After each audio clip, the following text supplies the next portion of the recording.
ஊருக்கு போயிட்டு வந்தாலே பேக் டு த ஃபார்ம் வர்றதுக்கு ஒரு 2-3 நாளாவது ஆகும். எந்த ஒரு விஷயத்துக்குமே மைண்டு போகவே போகாது. நேற்றே முடிவு பண்ணிட்டேன், நாளையிலேருந்து காலையில் சீக்கிரம் எழுந்திரிச்சு எல்லா வேலைகளையும் கடகடன்னு பார்க்கணும், நல்லா ஆக்டிவாக இருக்கணும் அப்படின்னு முடிவு பண்ண நேரமாக என்னன்னு தெரியல.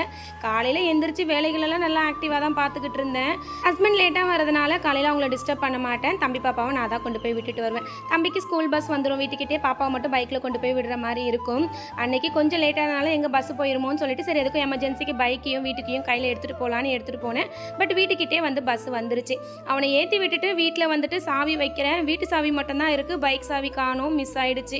ஹஸ்பண்ட் கிட்ட சொன்னால் இவ்வளோ நாள் உருப்படியாக வச்சுருந்ததே பெரிய விஷயம், பரவாயில்ல விடு அப்படின்ட்டாங்க. முடிவு பண்ண ஃபார்ம்லேயே வேலைகளெல்லாம் காலையிலே ஆக்டிவாக முடிச்சாச்சு. ஆனால் மைண்டில் கீ ஞாபகமாகவே தான் இருந்தது. மாமா கிட்ட சொல்லி இன்னொரு கீ அனுப்ப சொல்லியிருந்தேன். அவங்களும் கொரியர் பண்ணி விட்டுட்டாங்க. வரதுக்கு 2 நாள் ஆகும்னு சொன்னாங்க. கடைக்கு போகிறது பாப்பாவை கூட்டிகிட்டு வரதான் எப்படின்னு தெரியல.